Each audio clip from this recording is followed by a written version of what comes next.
The Earth. Is it really just a big ball floating in space? Spinning on its axis at 1,000 miles per hour?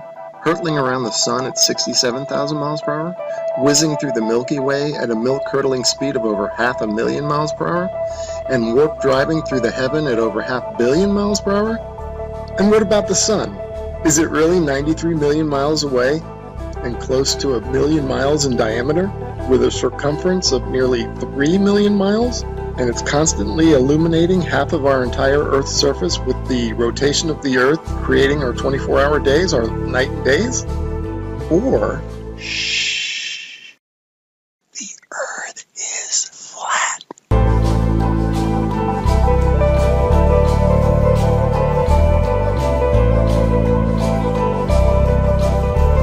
And maybe it's completely still, just like we experience. And maybe the sun isn't big, but is very small and very close, and not illuminating the Earth from 93 million miles, but is illuminating locally. And maybe everything, the sun, moon, and stars, are not far away, but are circling overhead relatively close. In this video, we're going to explore the latter option, and at the end, we're going to reveal startling evidence through the use of time-lapse photography that the sun cannot possibly be 93 million miles away, but is in fact very close, and is illuminating locally as it traverses our flat Earth. Oh man, and watch how this sun comes at you. Boom! I mean, come on. And that's all perspective. If you look at jet trails, Google Images, you'll see them. They start out low at the horizon, they come up overhead. Look at that thing. They come up overhead and then they go down to the horizon. Perfectly explains what the sun would do. Here it is going overhead. I love time lapse. And look at this. You can't go out and look at the sun. You can't see this stuff, except that it's on, time lapse like this. It's incredible. Now watch this thing. It's sweeping. The sun over flat Earth is doing a big circle, right? Look at this thing. See it sweeping to the right. It's like a lefty bowler. Just toss that down the alley, and there it goes, hooking into the pocket.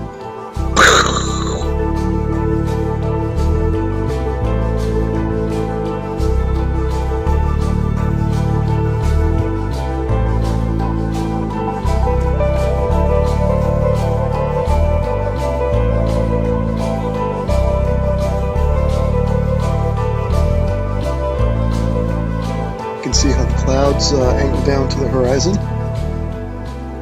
I shot it there. That's exactly how the sun would do on flat Earth. Okay, back to the Copernican principle, and this is what they tell us. The sun is 93 million miles away. Now, I'm going to show you evidence through sunsets that shows the sun light following the sun over the horizon, and it shrinks as it goes over.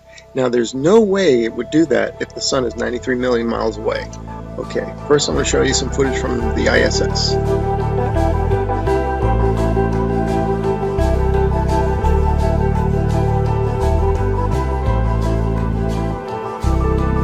Okay, now watch this animation. Watch this sunset. Now this is exactly, if they came to me and said, do an animation, this is how I would do it. If the sun were 93 million miles away. Just like that. Have the whole horizon fade evenly. But that's not what we see.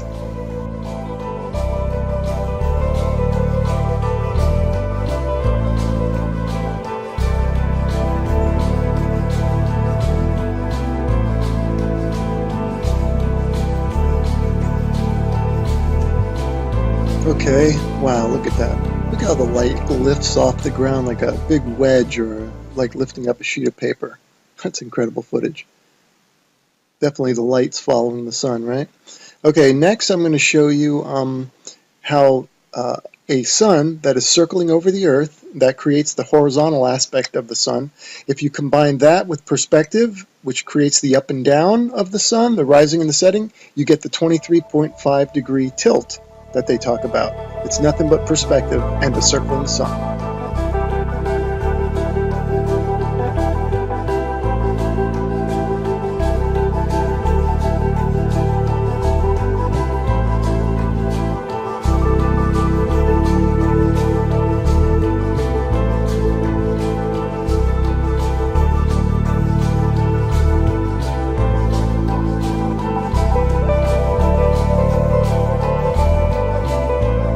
Here's another sun sweeping out a big circle.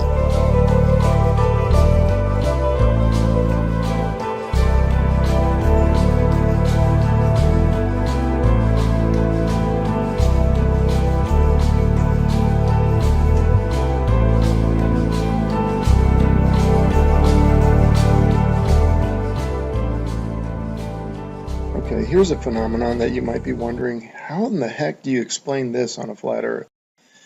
Well, this footage is taken from Alaska during the summer, and the sun does look like it's going up and down. The reason it's doing that is that this town in Alaska is not in the center of the sun's circular circuit. In other words, the sun is making a big circle, and the town is not in the center of that circle. So the sun will be closer and further from the viewer with the camera. That will cause it to go higher and lower, and also maybe even bigger and smaller.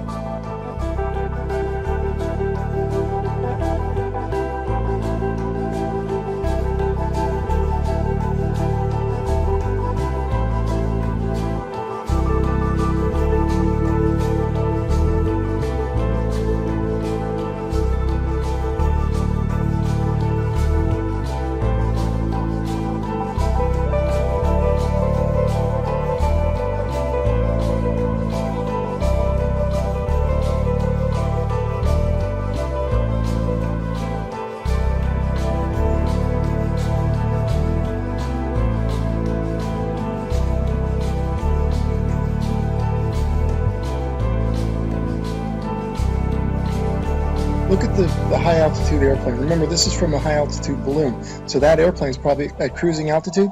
Notice how it looks like it's going up from the horizon.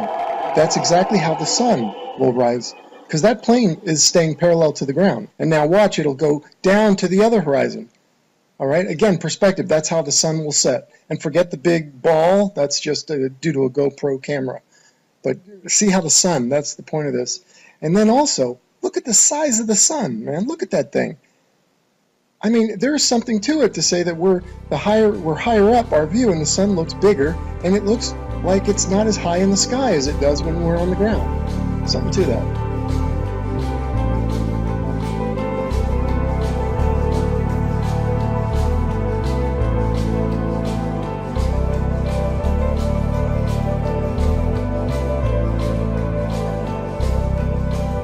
Let's explore this notion a bit further, that the sun looks bigger when filmed from higher up. The next 3 slides, I'm going to do a comparison, a side by side. The one on the left, the camera is above the clouds. The camera on the right is ground level.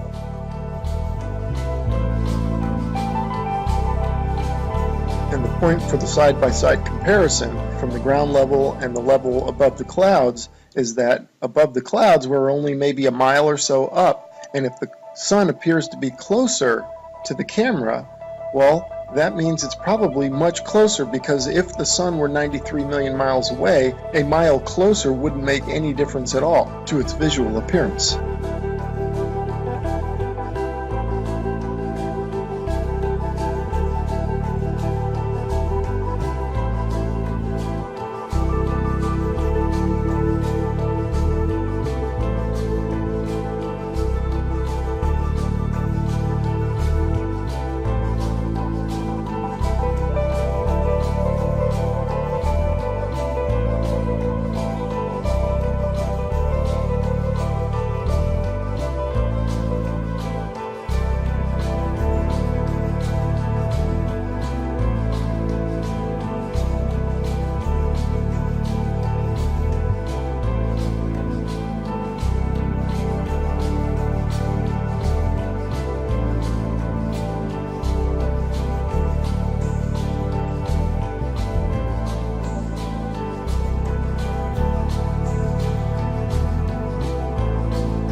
Okay, here's a little illustrator or a little cartoon from a website called timeanddate.com.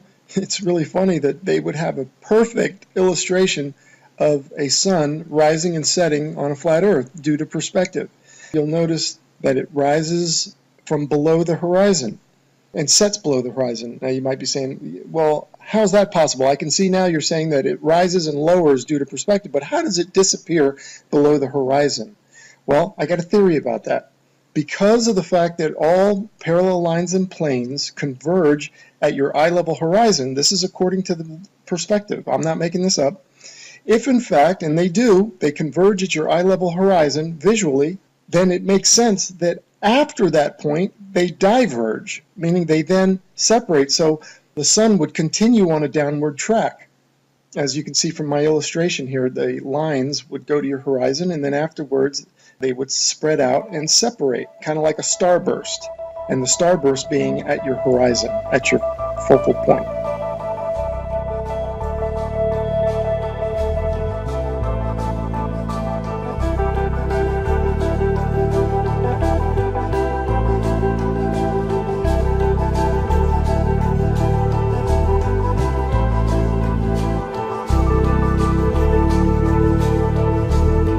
Anyway, without further ado, we're going to start talking about, and I'm going to start showing you the time lapse of the sunsets that I'm talking about that clearly show the sun is close and illuminating locally.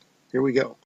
All right, and here are a couple of time-lapse sunsets, and just like the sunrises at the beginning of this video where you could see the sun coming at you, not maintaining any 93 million mile distance, here you can also see the sun moving away, and it's clearly not due to the rotation of the Earth and a sun that's maintaining 93 million miles away, but the sun is moving over the Earth and moving away from you.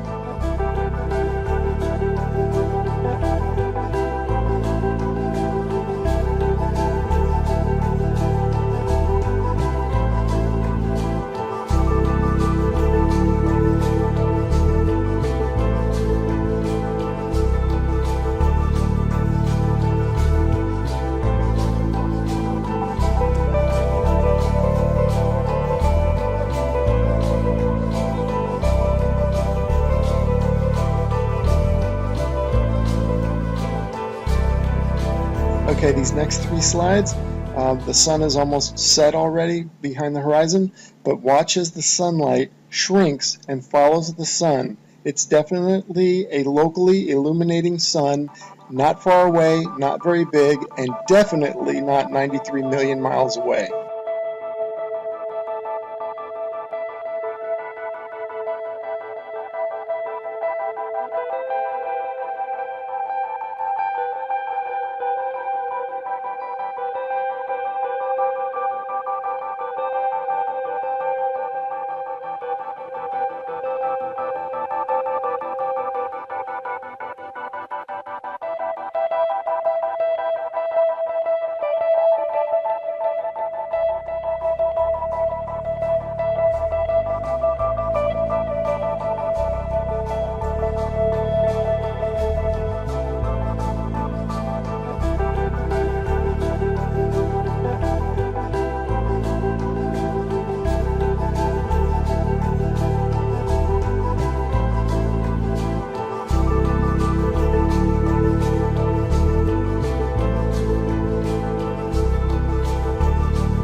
Okay, remember this video from the beginning of the video? I showed you this one and how it's circling over the Earth, and watch it sweep to the right like a bowler bowling it in there for a strike.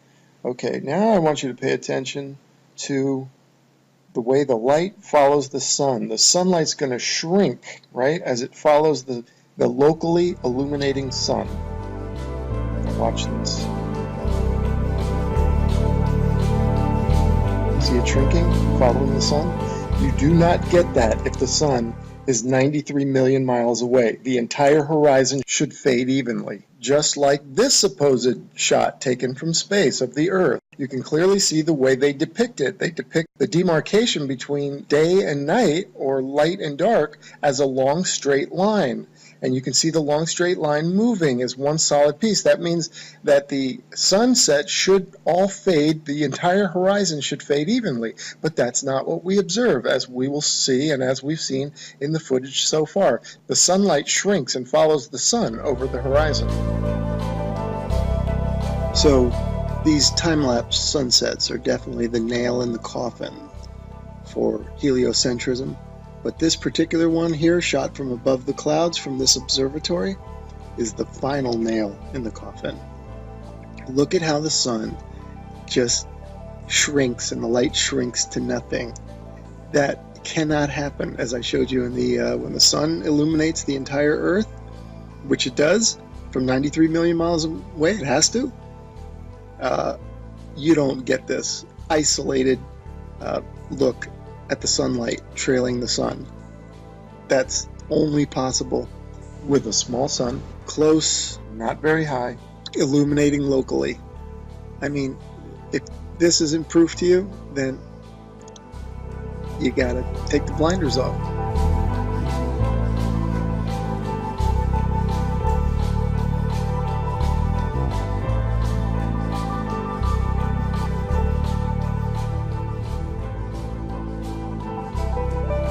Okay, and finally I want to show you some examples of local illumination, or a city in the background. This is from Grand Canyon National Park. You can see Las Vegas is one of them. You can see the stars going down, so you know that's not the sun. That's the glow of Las Vegas, it says. You can see that's local illumination. I'm just making an example showing you here's Tuba City and a little bit of Flagstaff. Now, in this one here, you see two lights. Obviously, we don't have two suns, but these are two cities lit up, and it's just to show it looks just like the sun going over the horizon. That's the point of me showing that. That's local illumination at work. The sun is not 93 million miles away, because if it was, the entire horizon would fade evenly, and the entire horizon would fade at the same time. Not what we see here, which is the small sun cruising over the Earth and the light is following it. Case closed.